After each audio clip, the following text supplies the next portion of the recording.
All right, we are live. This is really exciting, guys. I think this is the first time, I don't know if it's the first time it's ever been done, but this is certainly the first time I'm doing. So welcome, everybody, to the Inside Participate Twitch channel. We're doing a really cool thing tonight. We are doing a Twitter chat and a live stream at the same time, talking about the questions as they're coming up and just kind of riffing on them a little bit. And we're joined by Claudio Zavala Jr. Say hi, Claudio. Hey, how's it going, everyone? Very exciting. And Glenn Irvin. It's like I talk to Glenn like every day now, and here he is, just on my Twitch channel at the same time. I was joking on Twitter, fellas, that this is like on education, but not. Which is really funny. This is really exciting, and we are here for the Polyup Twitter chat. So just a reminder, folks, there's a Polyup community on the Participate platform, and we strongly recommend you go to participate.com.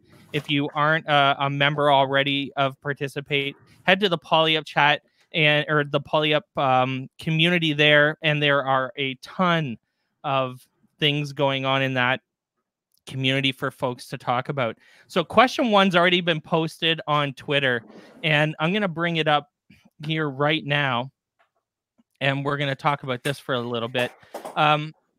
Excuse me. It says, with classrooms moving to online learning, there's a lot of click and progress curriculum. And so the question is, how are you supporting student voice? I think this is an awesome question. I think that, a lot of this curriculum is bad, if I'm not mistaken. I feel like that's safe to say, and dangerous in some cases. What do you guys think of this? What's your first thoughts on this kind of a question? Glenn, maybe? I am not a fan of anything that's click and progress. That just sounds horrible. I'm not a fan of actually just doing what you did in class and pretending that that's going to work on an online format. Some people's activities and experiences, let's call them, that they do in class are transferable in a way. You can find ways to be able to go ahead and do that. But to think that you can just kind of grab a curriculum and drop it into the thing, that's terrible. I'm just going to go personal example here as a father of a 12-year-old kid who is in 7th grade, and the experiences that I've already seen on the thing really give a negative connotation to online learning. And basically what I'm talking about is you have your notes from your lecture, you give those to a 7th grade kid, a 12-year-old, and then you give them the worksheet on Schoology to be able to go ahead and respond, and then it auto grades it for them on their end. That's that should not be the case. That shouldn't be how it's going to kind of moving forward. And we're in Minnesota. We're going to be out at least till May 3rd. I hope that's not what the future holds. I hope that maybe that was just something that's, a temporary stop, Online teaching takes a lot of front loading work. You have to bust your butt on the previous weeks to create all the stuff, create all those experiences, really be cognizant of chunking and giving great directions. So anything that you're going to use that's just a click and progress type of curriculum, Mike, that you just buy from somebody or do anything like that, hardcore no. So I'm bringing in some hot takes here because I'm seriously just really frustrated by that as an instructional coach to see those kinds of things already happening on for us. This is day 3 of us doing online learning. Yeah. And I mean, it's dangerous, right, Claudia? Like, I mean, it's hard not to empathize, I guess, because we're all in this like really strange situation and trying to kind of, work our way through it. But this isn't the best way forward for anybody, I don't think, right? Oh, it's definitely challenging, and I totally agree with Glenn saying. You're trying to take what you did in the class. It won't not easily transfer. That's just the bottom line. It just won't easily transfer. I mean, I'm seeing a lot of tweets, a lot of blogs, a lot of articles just about how it's been a struggle, not going to this online format, and it's just teachers weren't ready for it. And so what are we doing to what are we doing really to support the students, really to give them an opportunity to, I was talking with a friend today saying, you know, this is a great opportunity for students to give them that creativity outlet. But we're like, okay, no, we have to do 8 o'clock. We're going to do this. 9 o'clock. We're going to do this. 10 o'clock. We're going to do this. 11 o'clock. And it's like, you know, oh, it's cool online, but you're basically just taking what you did in the class and trying to replicate it online, and it just doesn't. You can't. Here's an hour. Take some time to read or do something. You know, your passion, and then hey, here's a creativity block. Here's a challenge, guys. Go outside, take a picture. Go outside, shoot a video, and just describe what's going on. This is a chance for education to really take a shift on online learning, but we're not doing it.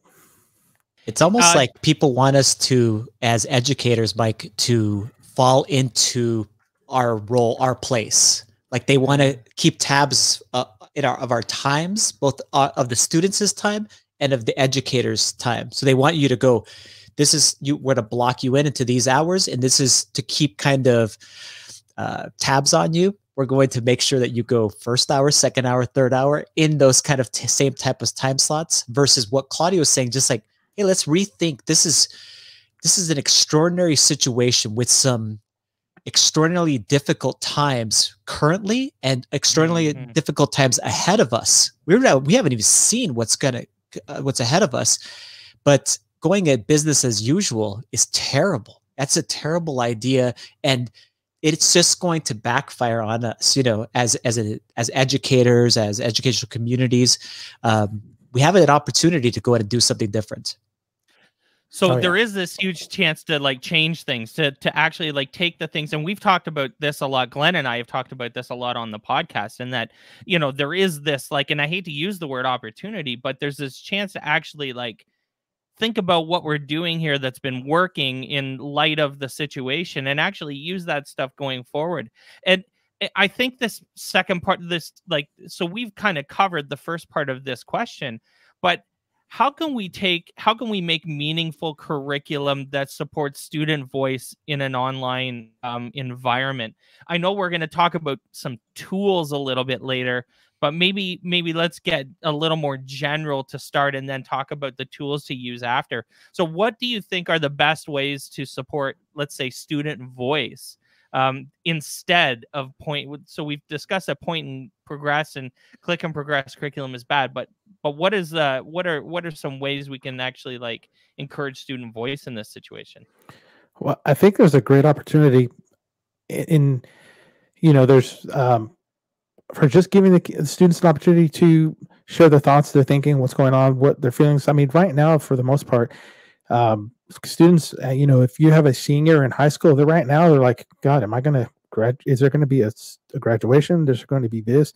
Is there going to be that? What's going to happen to my college? So, are we giving opportunity for those students to share those thoughts? I don't know. I really don't know how, like, as far as like curriculum wise, how to do that. But because again, they're just given, they're told, do this, do that. It's like, well, I'm feeling this. I can't even get started doing that project. Yeah. And I think that's one of the key things that we did within our district, and it was because of leadership. They put everything off to the side and said, hey, we need to check in with our students, and we need to check in with them as far as their mental health. How are they feeling? How are they actually doing? And then say, okay, here's kind of where we're at. We know that this is a strange place, a strange, craziness that's going around in the world. How can we make some meaningful connections and time together? So whatever you did before, as far as in your class, that's why I say it's hard to say you're going to transfer that. You got to make those meaningful connections with those students. And it's even more difficult to do that, I believe, in this online virtual environment. So you really have to really work at it. So you have to, I was going to say, you got to work. You got to work. Yeah, and I would say you're going to give feedback to your students. I put, and as far as my response, I put that you're going to give them responses via emails, on Zoom chats, or whatever it might be, as far as any kind of synchronous chats that you may have.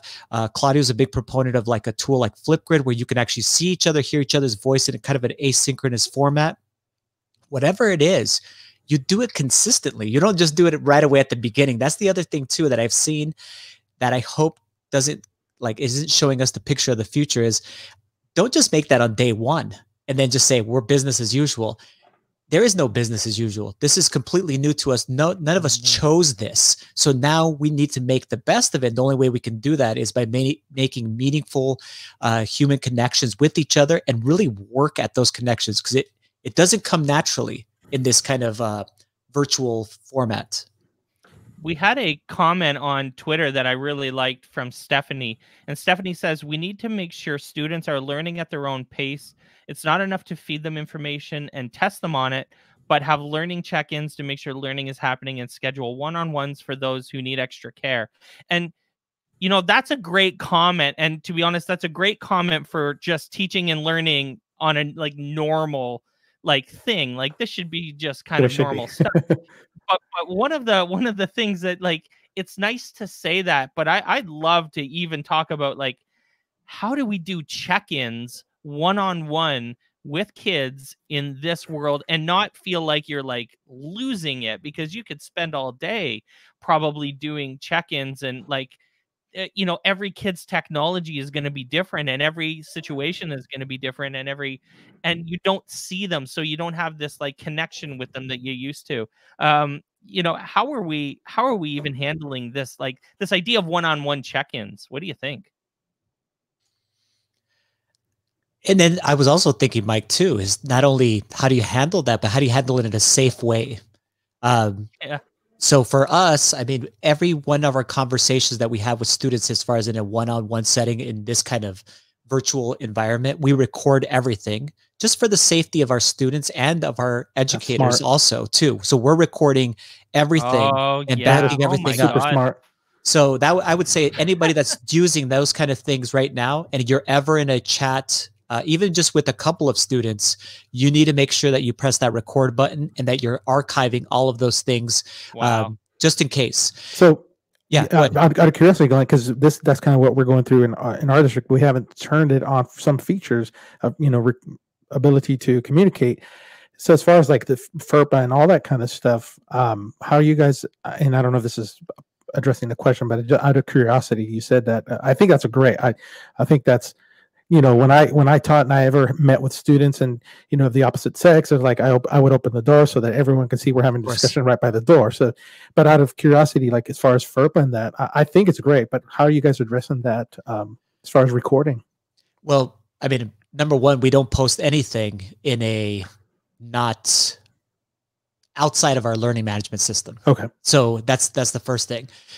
If students are, for equity's sake, that's the other part too. We need the recordings many of the times because content is being delivered and many of our students can't access that content synchronously. So we need those recordings so they can access those things asynchronously at a later point in time.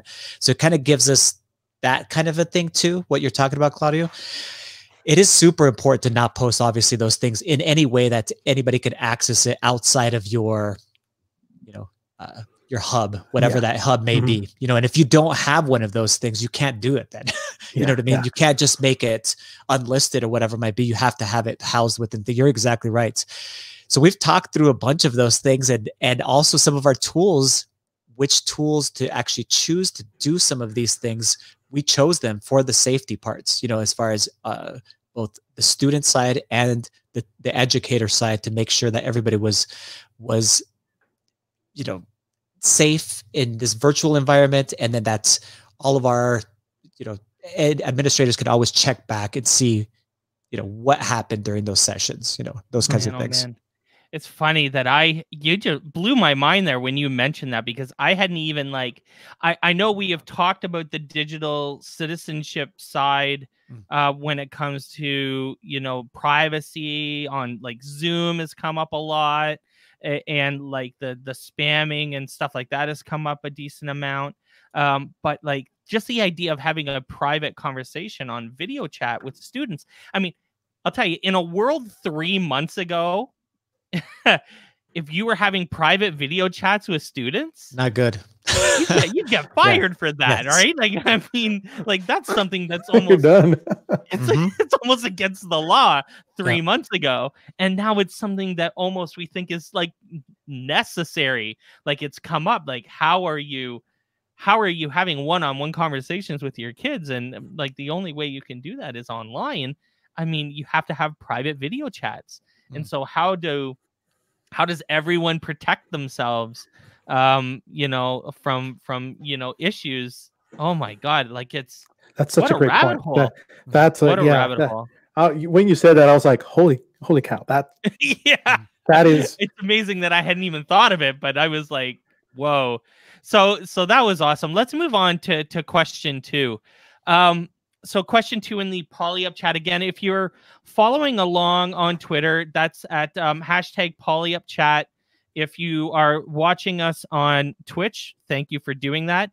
2 things, be sure to follow us. So make sure that you smash that follow button on Twitch to see what's coming up at the Inside Participate channel, because we got lots of really cool stuff going on. And also to please, if you have a comment, weigh in the comments on Twitch here and chime in. And we'd be happy to, we can even put your comments up on the screen and everything. We have that sort of technology. So weigh in, because this is actually pretty cool. So the question here, you see it on the screen. Number 2, what tools are you using or know about that can help your students do collaborative work online? I feel like this is our wheelhouse, guys. I think that this is the one that we can nail really, really well. So again, what tools are you using or know about that can help your students do collaborative work online? Let's start with Claudio. Claudio, what do you got for us? Give us some ideas.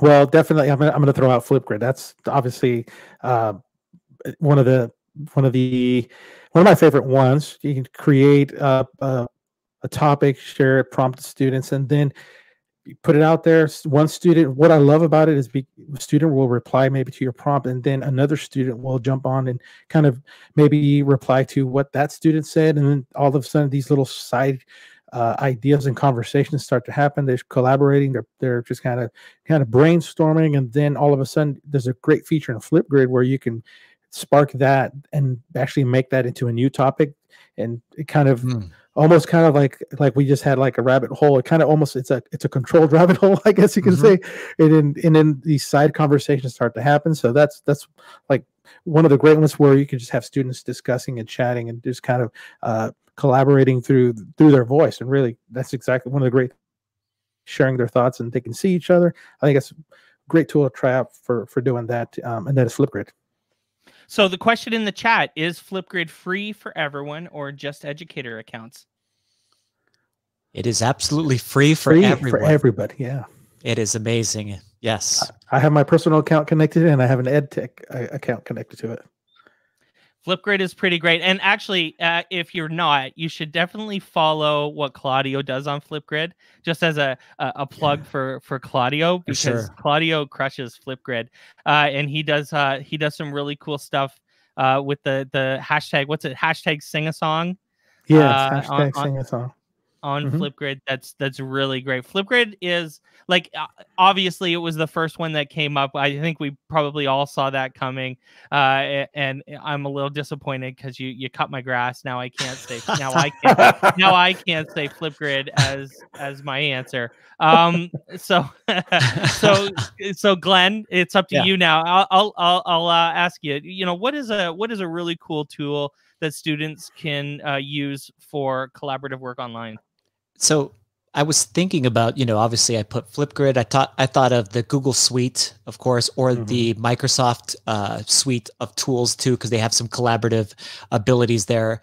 But the one that came to mind that is not something that would usually come up with people because they think more game-based learning or whatever it might be, is our favorite tool, Mike, which is Minecraft Education Edition. And talk about a collaborative tool that you can use for a variety of all kinds of things, expanding beyond what you could normally do as far as in a classroom. And this is the time I was thinking about, Claudia, when you were talking about earlier, as far as we have some time now to be able to do some things that we maybe couldn't have done as far as in class, because we're very rigid as far as in our structures, in our calendars, in our schedules, hour by hour.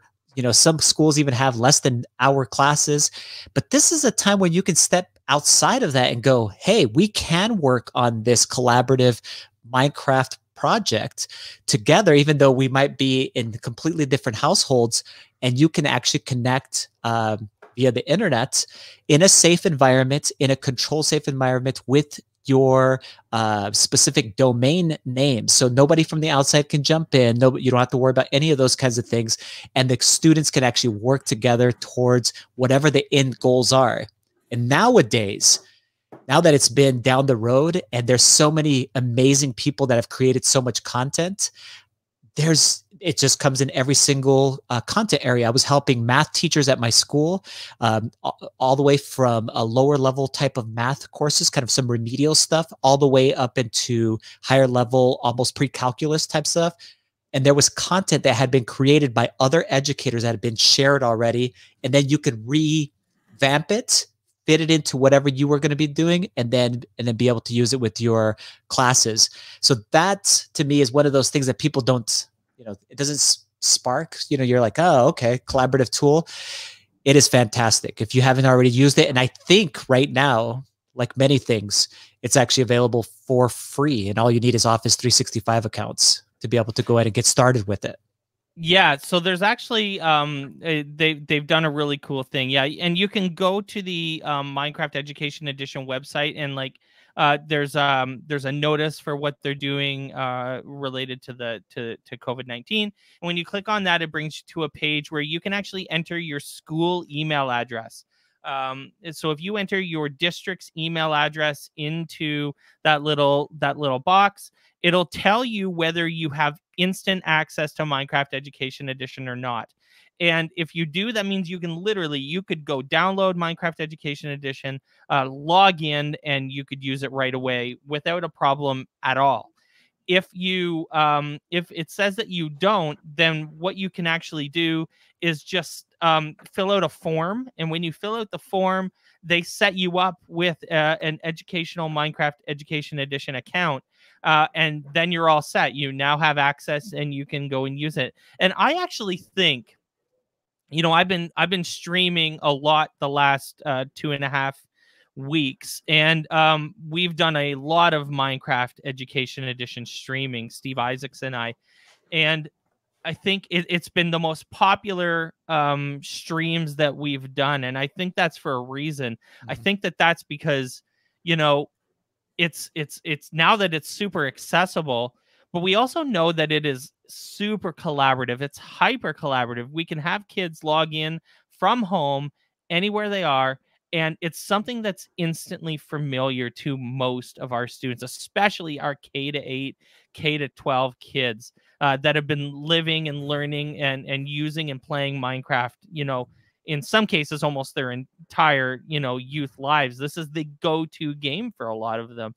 And now we're saying, okay, we're living in this strange world where we got to figure out how to learn, without being in a classroom.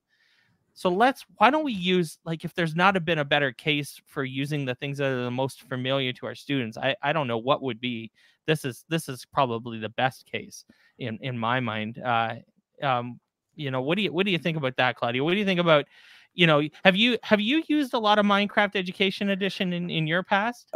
Not myself. My kids, my own kids at home play Minecraft, and so I've sat there and I myself trying to figure out, man, what are you doing? And so my daughter creates all these worlds, and it's amazing. It's like, what are you guys doing here? And my son, they'll kind of join.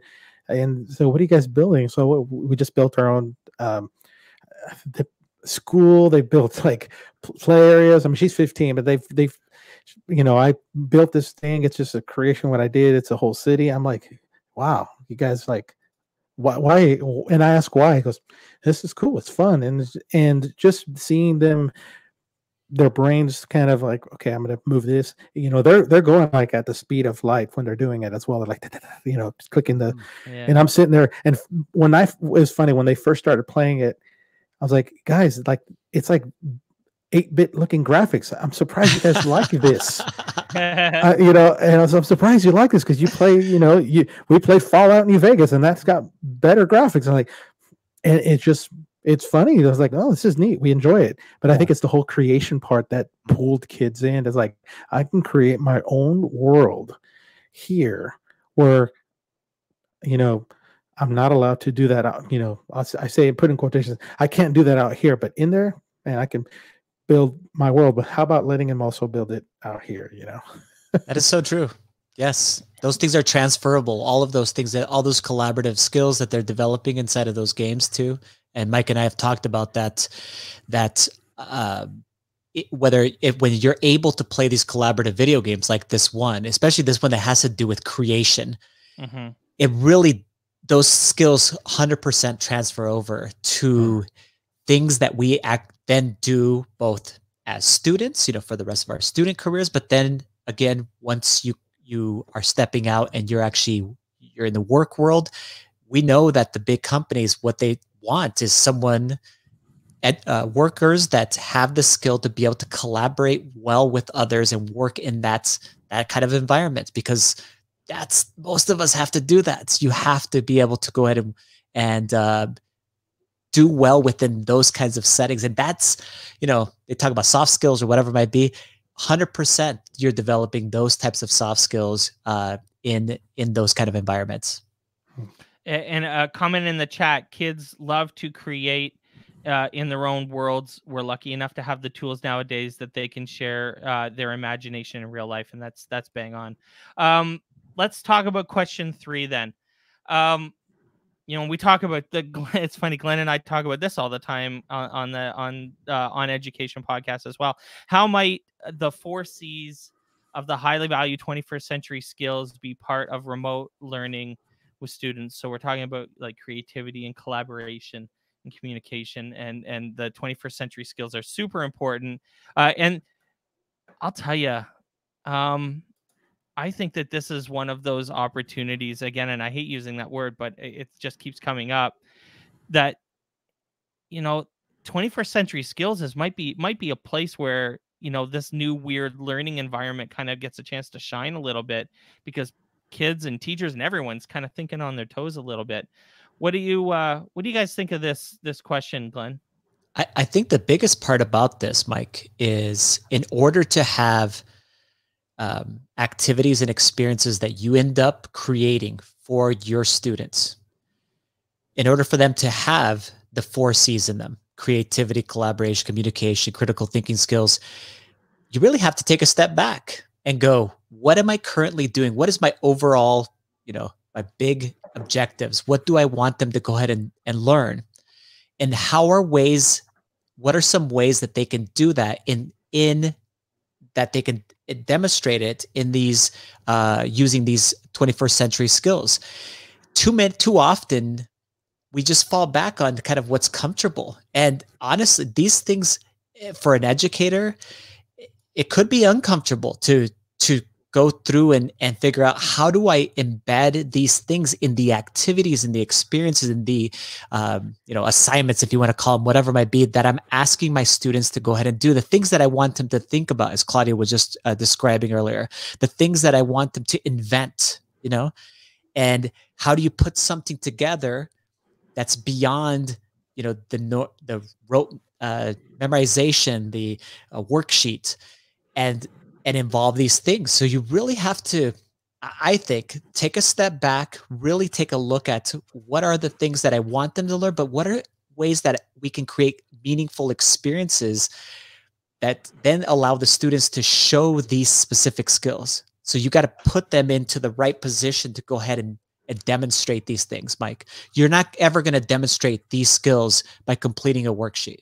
So then what does it take? And that's really the next step, the next level of all of our educators in this environment to go, okay, here's the things that I want them to go ahead and learn. What do they have available to them? What can they do right now while they're, you know, at home?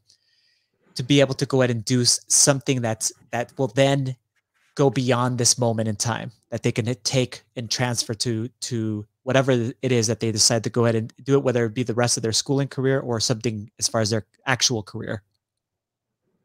Man, Claudia, what do you think? Man, that is, I was kind of alluding to it a little bit earlier when I was on the phone, in fact, today talking with a friend, and one of the things, like right now, I think, Glenn, you said the perfect thing is like step back, and like it seemed like all of a sudden it was like, boom, let's go in, let's do this, let's do that, without stepping back and thinking, let's pause and see, okay, we have an opportunity, like you said, Mike, there's an opportunity here. What can we do? Well, I see a lot of worksheets going on, and that's happening. But if we were to step back and think, okay, how can we use this opportunity to help our students, give them those opportunities to like practice the 4 C's with this time they have? And as I mentioned, we be flexible, super flexible with the time, and say, you know what, you're going to take an hour and take, we'll call it passion hour. I can't think of anything else. Yeah. Call it passion hour. And just maybe, even if you want, maybe give a prompt. Not every kid's going to do it. Some kids will be like, nah, I'm not going to do this. Other kids will be like, oh, I'll do it. But if there'll be some kids that you're like, hey, here's a challenge. They're going to go out there, and all of a sudden you're going to see them creating these things, and you're like, wow, that would not have been possible had we've not taken the time to say, here's an opportunity, here's a chance. Maybe give them a prompt, like I mentioned earlier, go outside and just shoot some video. I want you to tell a story, and maybe just even a video. Go tell a story, walk around your neighborhood, and really say, from your perspective, what's going on. It could even be called, a COVID-19 reflection. Share with, and some will be like, I'm gonna write a song about it. I'm gonna make a video about it. I'm going to write a poem about it because I am really ticked off because I'm having to do all this work during the day, and it's not going to count for anything. So I can see that we have the opportunity is there, and I think we can definitely embed those opportunities, those activities that students can flourish with the 4 C's. I feel obligated to bring up, I don't think it's embedded in any of these questions, but it did come up on the Twitter chat from Casey, with 21st century skill learning, or with 20th century learning parents at home guiding their kids, remote learning. There's an equity issue because we have parents that probably didn't do any sort of remote learning, depending on how old they are. Even when I was in, well, first off, I went to university pretty late in life, to be perfectly honest. When there was like an LMS at my university, we had a really crappy old version of Moodle. We were actually joking about it on the podcast that's coming out this week. We were joking about Moodle and how it was in all the universities 10 years ago.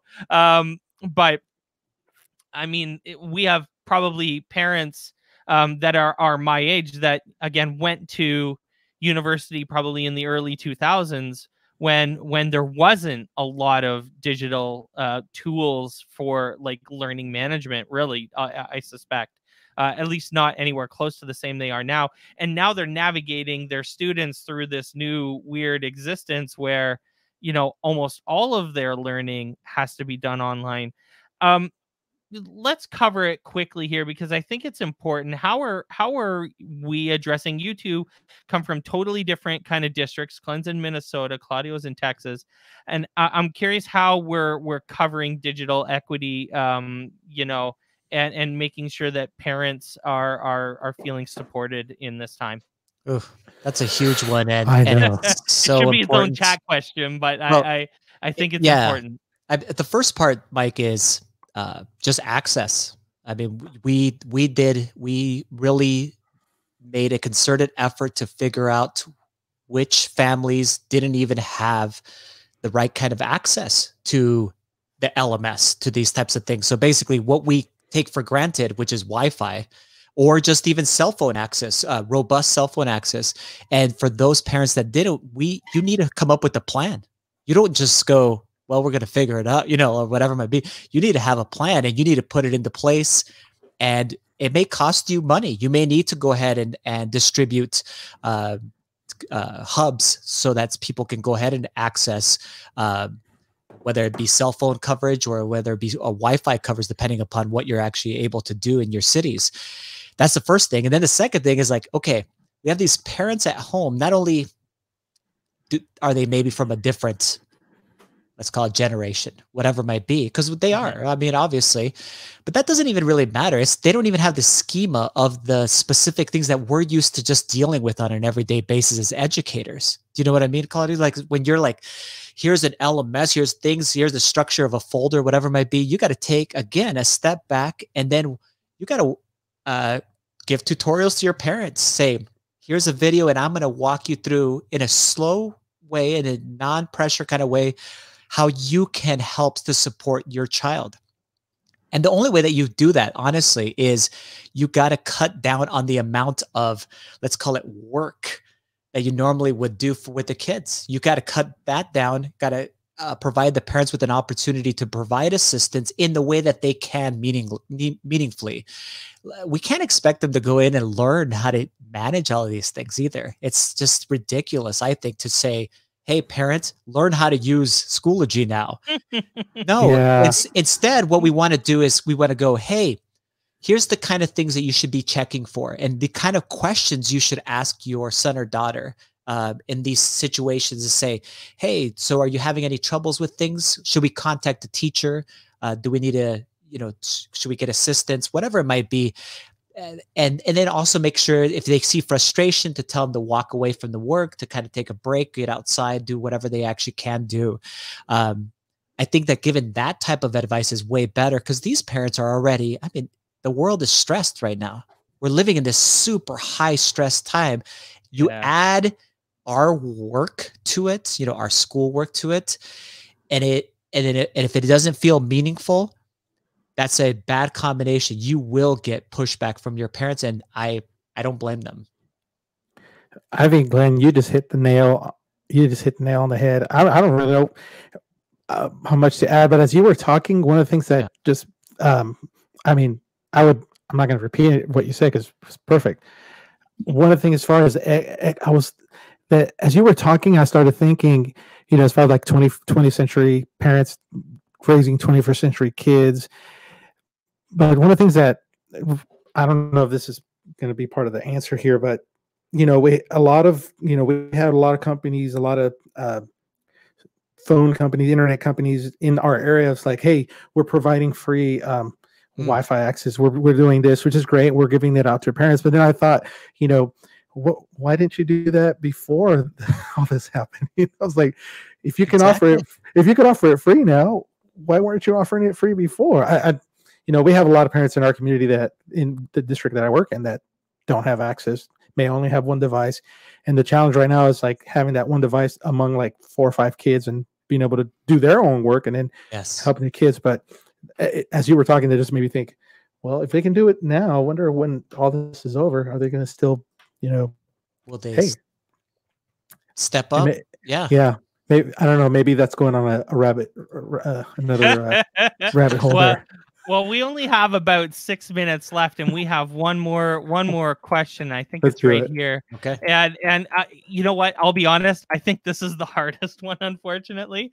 And it's one that some of the folks that I know and have worked with in the past are really dealing with, and I might be able to plug them. But computational thinking has been closely aligned with the 4 C's. Yes.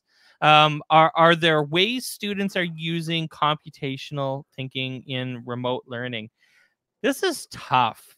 I find, I'll tell you, if an educational robotics company or a coding and robotics company or like one of those like hands-on STEM companies figures out how to crush this answer, they'll rule the future of that space in education. Hey, if you're watching, like if you're looking for a market in, and I'll tell you, I guess I do have a bit of an advantage in this regard because I was the head of curriculum and training for a company called Logix Academy. It's, you know, Canada's largest educational robotics company.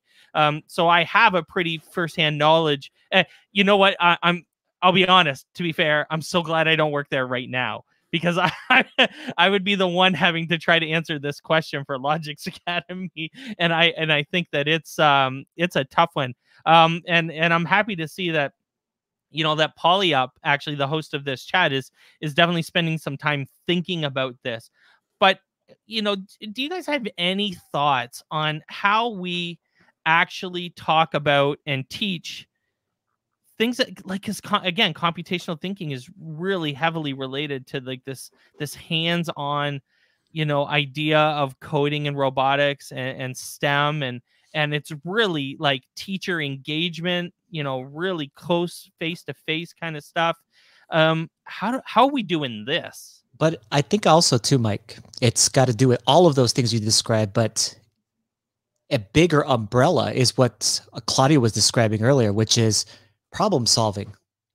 Like, sometimes we forget as educators, like, what do we want our students to be able to do, right? You know, and we get caught up in a standard or whatever it might be, and we pinpoint that standard, and we get so narrowly focused on that, we forget that's like, don't we want our kids to be able to look at a problem of a variety, because they're going to be exposed to that their whole life. That's what all life is.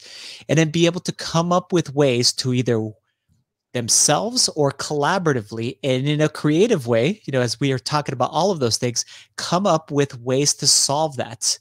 And it could be associated with all of the stuff that you were just describing too, Mike, as far as specifically with robotics or, you know, programming, coding, whatever it might be.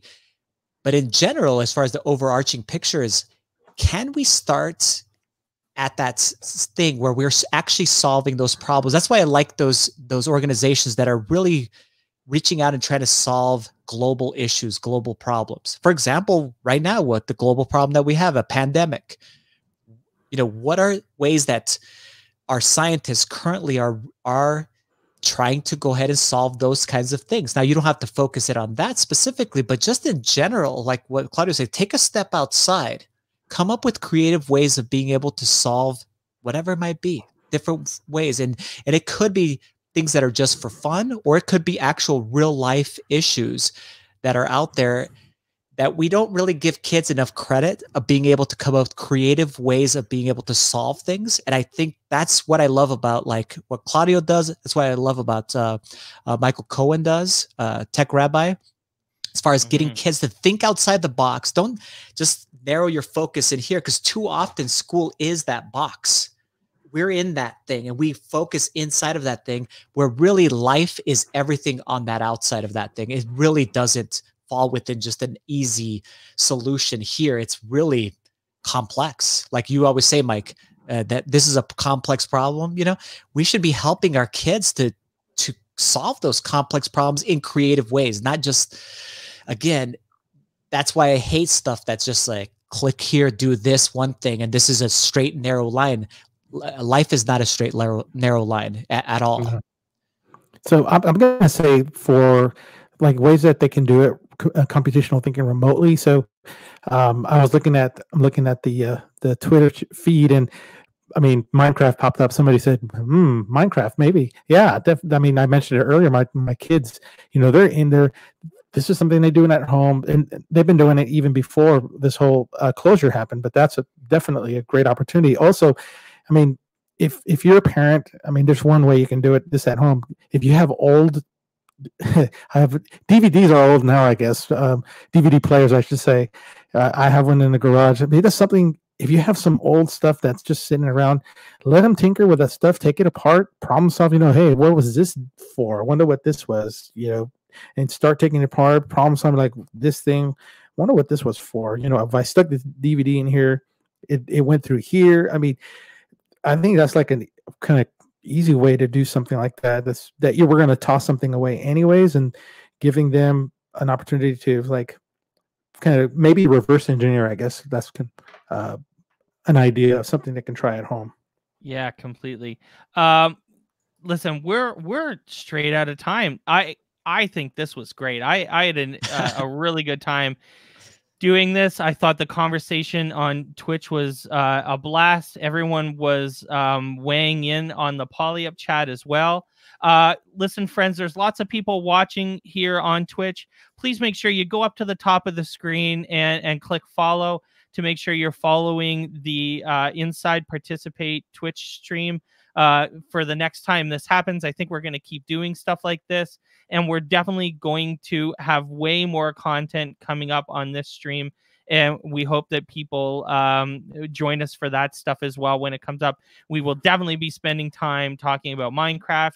We have some Fortnite content coming up and a whole bunch of other really cool stuff on game design and game-based learning as well. So there's lots of things going on Inside Participate, and you should make sure you're following us there.